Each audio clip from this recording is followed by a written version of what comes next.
Well, that was an interesting season, wasn't it? The Premiership saw a three-way title battle, the Championship a shock relegation, Leagues 1 and 2 saw title battles and points deductions, and Tier 5 had its own shenanigans going on. Of course, at the beginning of the season, I made a bunch of predictions for the full SPFL and who would win the respective Tier 5 leagues. So, having basically forgotten what I said, it's time to look back and see how wrong I got everything. Starting off with the Highland and Lowland Leagues then, I have Brecon winning the Highland and Lithgow Rose winning the Lowland League. Oh, I was so close to a perfect start. Brecon would have won the league if they won on the final day, but ultimately, Borough managed to come out on top. Again, seriously, Brecon might be cursed. Lowland League, however, I got spot on. Then Lithgow managed to come out on top, but due to licensing issues, weren't able to compete in the playoffs. A video explaining everything already exists, so check that one out. I will say I'm surprised my title battle prediction involving Bonnyrigg and Clydebank came true, with both sides being in it until the final day. A decent start then, but let's move on to League 2 now. To League 2 now, where I have Forfar finishing bottom, Elgin in 9th, Stranraer 8th, Edinburgh City 7th, Clyde 6th, Annan 5th, Dumbarton 4th, Stirling 3rd, Spartans 2nd, and East Kilbride winning it all. Well, I once again got the title challenges correct, with East Kilbride winning the league on the final day ahead of Spartans. Everything else, however, oh dear. I think we can excuse the Edinburgh City prediction, seeing as they got a 15-point deduction over not paying a debt that was supposedly only like £15,000 or something stupid like that. Forfar very much did not face any relegation struggles. Stirling would have actually finished bottom without the points deductions faced by Dumbarton and Edinburgh. I definitely put too much emphasis on the League Cup games against higher level opposition into my predictions this time around. I mean, it did work for East Kilbride. I'm sure League 1 went just as well. Moving up to League 1 now, where I have Kelty finishing bottom with Montrose 9th, East Fife in 8th, Peterhead 7th, Stinnosmuir 6th, Hamilton 5th, Cove 4th, Alloa 3rd, Queen of the South 2nd, and Inverness winning the league. You know what? That isn't terrible. I'll take it. Kelty of course did finish bottom and were technically still able to stay up on the final day, but this was massively helped by Hamilton Accies getting 21 points deducted from them over the entire season. Thanks to that though, I ended up getting East Fife spot on, with Cove, Montrose and Peterhead all being within 5 points of each other, so fairly close on those predictions. Cove being down there thanks to an absolutely horrendous start to the season, by the way. Stinnosmuir are definitely the big overachievers this season and are now in the second tier for the first time since the 1974-75 season. Queen of the South and Alloa made the playoffs as predicted, and despite their 5-point deduction, Inverness managed to win the title thanks to beating Accies on the final day, along with reaching a Challenge Cup final. Just ignore the result if you are an Inverness fan. League 1 went pretty well then, but it's time for the Championship, a division I make podcasts talking about, and a division my team has been in for probably most of my life. Surely, that is the one with the best results. Starting off in 10th, I'm going with Arbroath. What a fantastic start that is. Arbroath, bottom. They finished 3rd. Granted, they were helped by a very impressive first half of the season before dropping off in the new year, but they were still showing mid-table form from that point. I am so sorry, Arbroath fans, for underestimating you guys. It will happen again. Coming up in 9th, I have Queen's Park. I got clowned on by the Queen's Park social media admin for this. Sean Crichton did a fantastic job from February onwards, with Josh Fowler being the top goalscorer up until that point, and then even with his departure, they still managed to grind out results. He managed to steer Queens away from the drop from February onwards, as mentioned, but they very much were in that battle for much of the season, so it's not completely terrible. Speaking of 8th, I'm going with Dunfermline. Is there bias to this? To an extent. If I was going full bias, then I'd have them bottom like I did last season, but the people who are claiming Dunfermline are going to reach the playoffs because they have Neil Lennon in charge or they have these big gambling backers who are totally not dodgy, have no idea about just how bad Dunfermline were last season. They scored 28 goals in the league last season, meaning they had the 4th worst goals per game record in the entire pyramid. And I mean the entire period. All 290 clubs, and they had the 4th worst attack. They've not really done anything to address that. Once again, they'll end up staying up by being bad, but not quite as bad as the rest of the teams below them. Oh, Callum, you utter moron. Dunfermline spent most of the season in the mid-table scrap that involved at least half the division, but pulled away thanks to a fantastic run of form from January into March, including reaching the playoff semi-finals before being knocked out by Partick due to goalkeeping shenanigans. They are also in a Scottish Cup final where they play Celtic. This is being written before the final has taken place, so I'm sure I'll add something here depending on the result. It's bad laughing, but isn't it? It's poor. Celebration, baby. In 7th, I've gone with Airdrie. And Airdrie got relegated through the playoffs. To be fair, they were not terrible, like a certain other relegated team we'll get onto later, but they couldn't sustain performances over a full 90 minutes.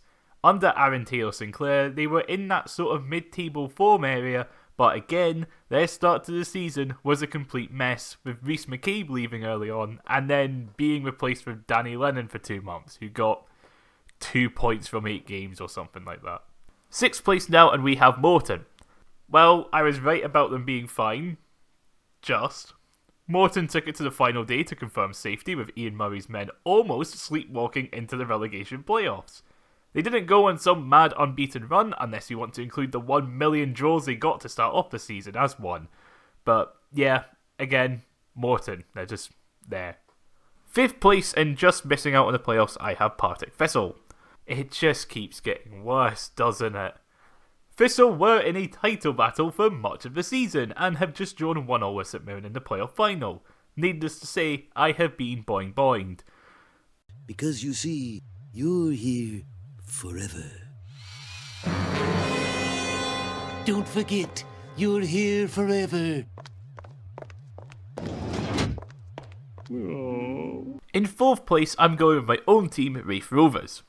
Based on home form, this prediction is correct, and being 6 points off 4th isn't terrible for my prediction. But my god, in mid-March I thought we were going to get relegated. Still, at least we won a cup though.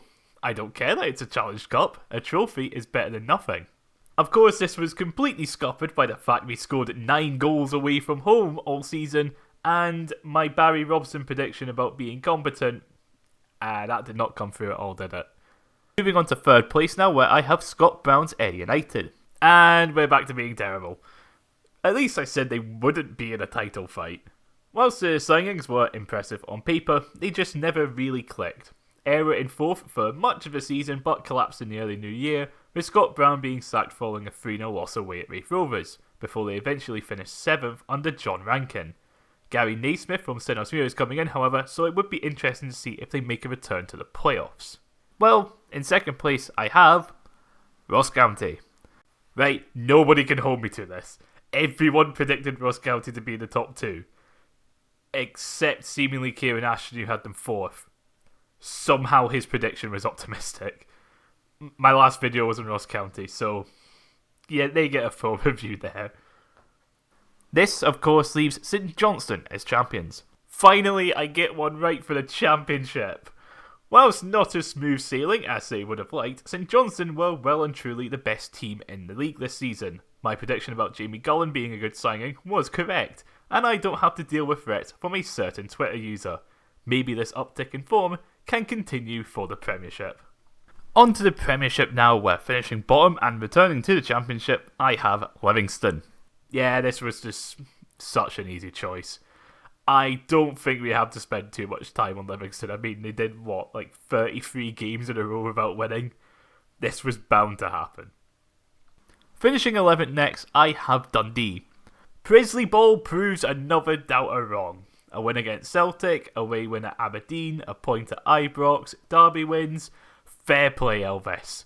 I cannot wait for the Vamos Dundee #outlasted post for when this video comes out. Finishing 10th then, I have Kilmarnock. Another bang-on prediction, Neil McCann managed to drag Killie out of any relegation bother after Stuart Kettlewell only had them marginally above an absolutely hopeless Livingston side. The arrival of Finlay Curtis on loan definitely helped with this, and with 4 wins on the bounce to finish off the season, Killie will be hopeful to not deal with any relegation threats next season. Up to Dykes now, where I'm going with Falkirk. Well, I was right about Falkirk being fine. Fair play to John McGlynn, who was nominated for Manager of the Year, something I would have given him if they won in their Scottish Cup semi-final. Still, a great return to the top flight for the Bairns, who will be hoping to do something similar next season, maybe even push for a European spot if things continue on their current trajectory. These trends continue. Hey! 8th place now, and I'm going with Motherwell. Well, this was very wrong. For maybe a month, Motherwell were on the outskirts of a title fight, being comfortably one of the best footballing sides in the country. They did drop off a bit post-split, with a win against Hibs on the final day being enough to guarantee 4th, after it looked as though they could finish in 3rd. Ascot is away, however, but there seems to be a coherent strategy at the club, so maybe whoever is picked up can replicate this season. Finishing 7th and just missing out on the top split, I have St Mirren. It started so well for St Mirren. A League Cup win was a fantastic moment, and while yes, it was against Nancy Celtic, you can only beat what's in front of you. They then collapsed horrendously after that, sliding down the table into a relegation playoff, not helped by only scoring 11 goals in 19 home league games this season.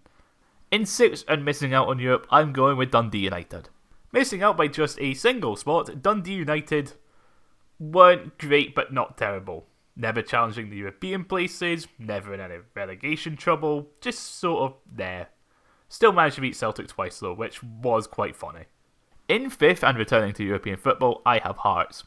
Yeah, I don't think anyone else predicted Hearts to be in a title battle.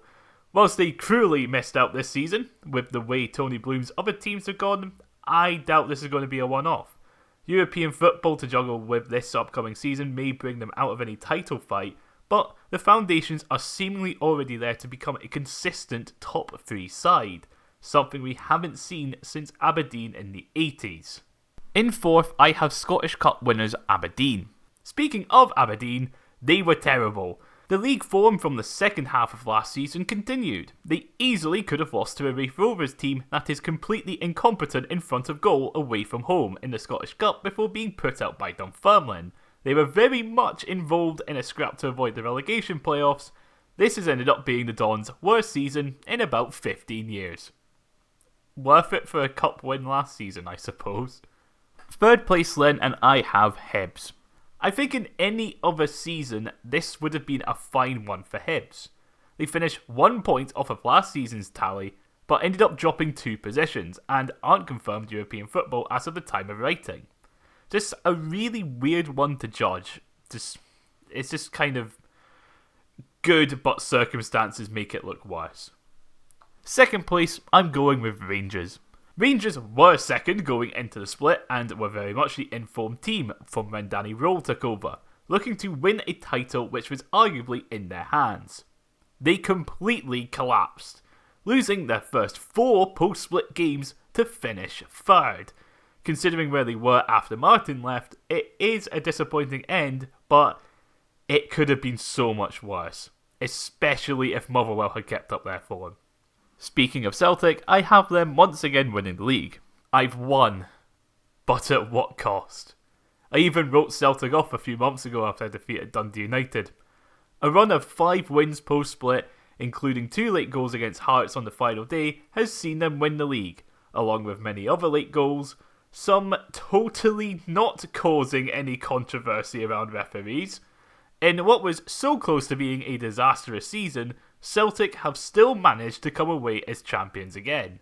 Though, maybe for the rest of us, the board will continue to pretend everything is fine, and the glaring issues from the upper management will continue.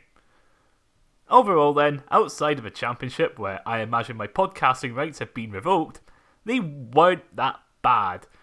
I got 5 out of the 6 league winners correct, mostly predicted the title challenges, and out of 44 teams, I got 10 correct with a few near misses. Seeing as this is an improvement on the 6 correct from last season, and with an additional league to predict with the Lowland League splitting into East and West, maybe next season we'll see continued improvement. Eventually, I will get all of them right, and I will look like some kind of genius.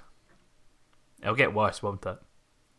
That's all for this video, and of course I hope you enjoyed. How did your predictions go, if you can remember them?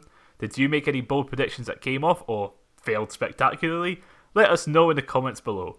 Channel memberships are available with some new people on this screen, so thanks to those who did join.